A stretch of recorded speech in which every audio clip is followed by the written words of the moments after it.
Guys and girls, it's time for a good old-fashioned Ghost Robo Games news update, impressions, analysis, thoughts video. What's going on, everybody? Hope you're all having a fantastic start to your week. It is going great over here, and things got very interesting today based on two posts that we need to talk about. One being the Xbox Bethesda deal and if their games are actually exclusive after all.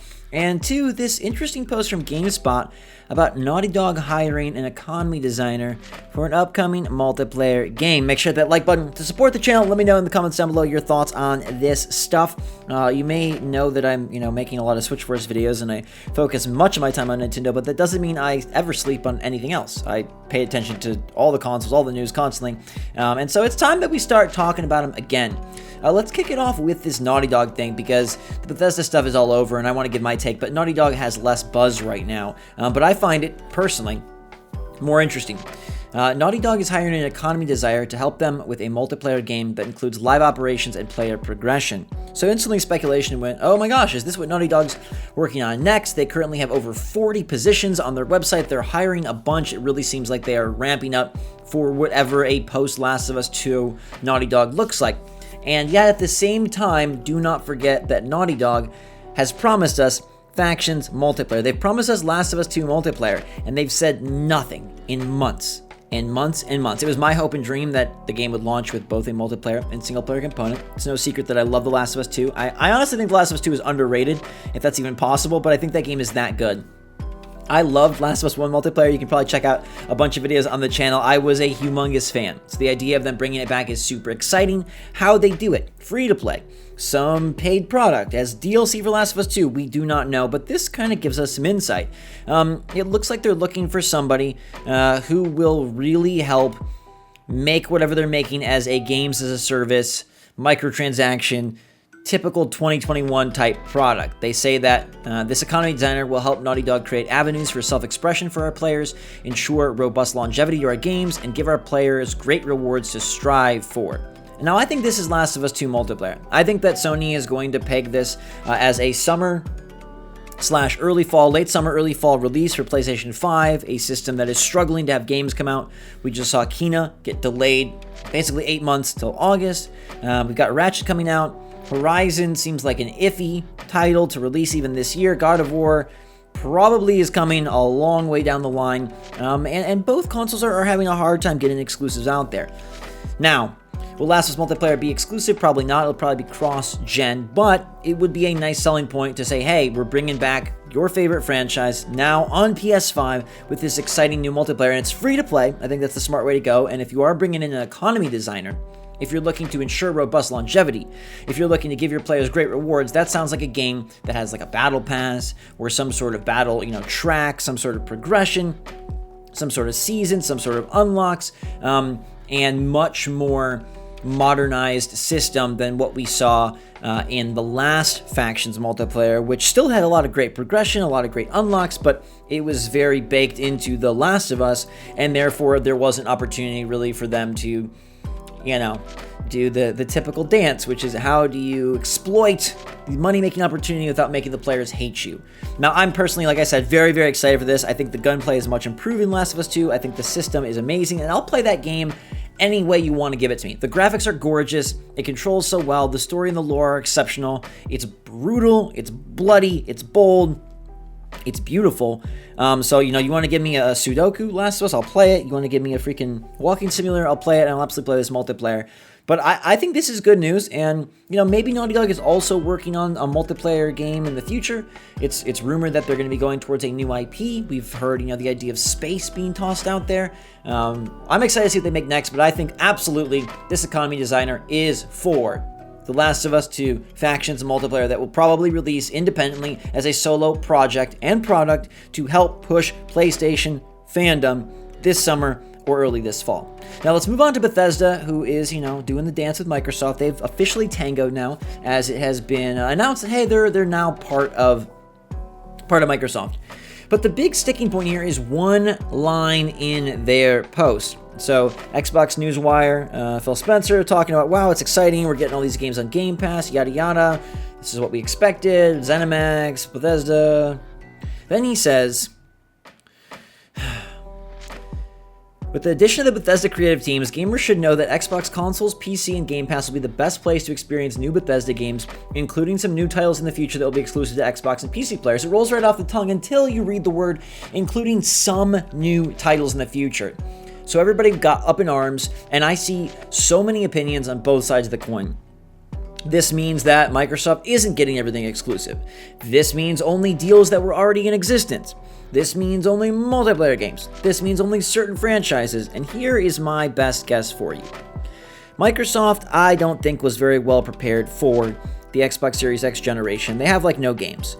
But they are not a dumb company. They are a massive corporation, and they have smart people in charge. Phil Spencer being one of them. I don't think they go and blow all this money on Bethesda unless they're locking down their big guns. So I think what this means is the upcoming heavy hitters, games like Starfield, are going to be exclusive to Xbox. I think you can expect that the big games are going to be exclusive. Now, I'm not sure all big games, but most of them, and maybe all of them. I think what this applies to is games that are multiplayer driven in nature, games that are online driven in nature, and games that need a substantial player base to thrive, succeed, and exist. We're talking Elder Scrolls Online, okay? We're talking a game like Fallout 76. We're talking Elder Scrolls Legends, which, by the way, has never come to Switch, even though they said it would. I don't know what happened to that. I really like that game. I mean, it's kind of too late now, but at one point I was very excited. Not a fan of you guys not dropping that. Anyhow, I think games of that ilk will find their way onto other consoles. And that's good news. It means hey, maybe there's a chance that we do still get Bethesda stuff in some capacity on PlayStation, on Switch. They've been a great supporter of Nintendo's hybrid, bringing the Wolfenstein games and Doom games. And they run amazingly well for what that hardware is capable of. But if you're expecting this to mean that Starfield is going to be multi-platform and Microsoft only gets a few things, I don't think so. I think this is going to be what we thought it would be, or what at least some people thought it would be at the start, which is, wow, Microsoft just locked up Bethesda's big lineup. So when you're talking Elder Scrolls 6 and when you're talking Starfield, you're talking Xbox exclusives. You're talking Game Pass games. You're talking PC, Xbox Series X, Xbox Series S exclusive games. Now, will Starfield release this year? That to me is a more exciting question. I want to play that game. I want to see that game. There's supposed to be some more details from Microsoft soon on this whole thing, and then it seems like Bethesda is going to have a presence at E3 this year, or the makeshift E3 taking place in June.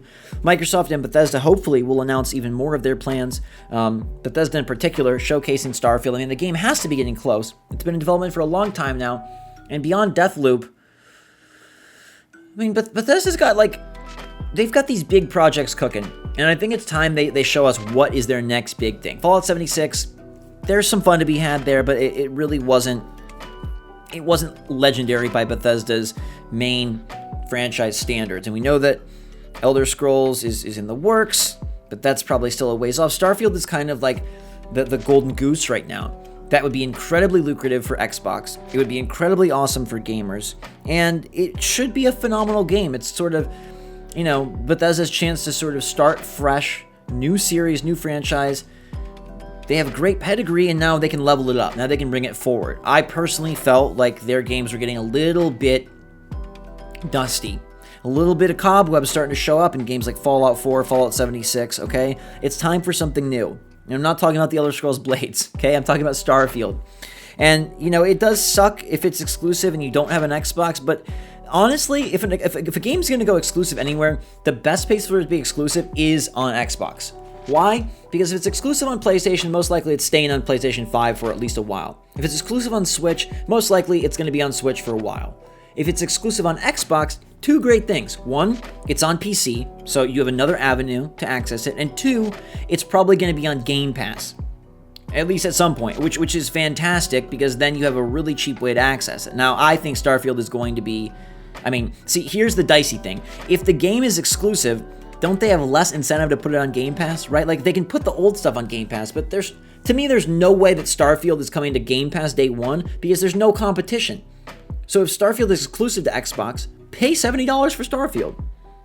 I feel like that's what Microsoft is going to do. I think their old library is going to go to the vault, the Game Pass vault, and I think that the new titles, the new exclusives like Starfield are going to be for pay titles because there's like, if it was on both, then you give Xbox the advantage by having it be on Game Pass, but there's no advantage to be needed, so you can just charge. You can just charge and charge and charge because this is the only place to play it. So I'm crossing my fingers that Starfield hits late 2021.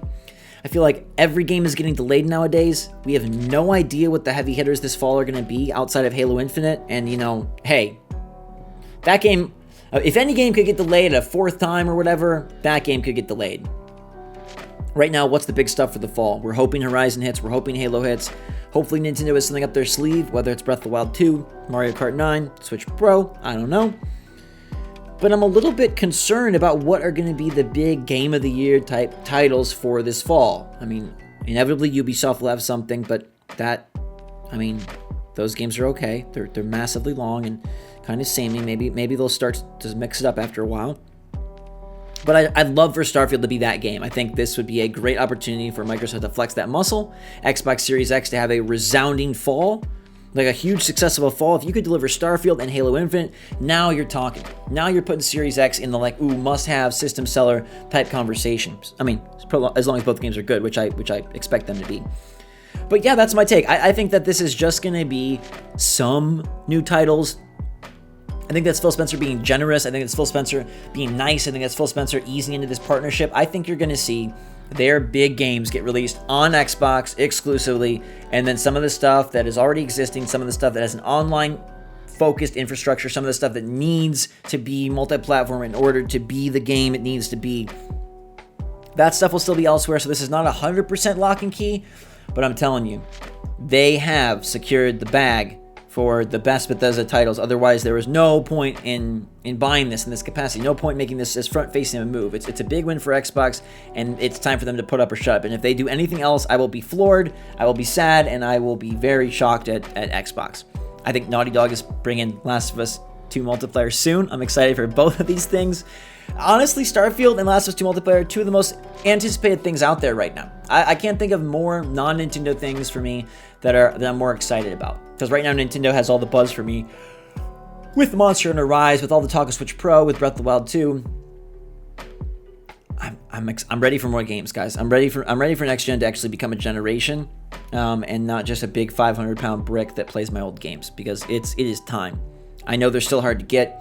I know we're lucky if we even have one, but man, it's time for them to move. It's time for them to do something. I don't turn those things on very often, and I'd love to. So give me your take in the comments down below, everybody. Hope you're all doing well, having a fantastic day. Thank you so much for watching and listening. I love you a lot. Make sure to subscribe if you're new here. Is anyone ever new here? It'd be so fun if someone found the channel new again. I feel like that hasn't happened in years.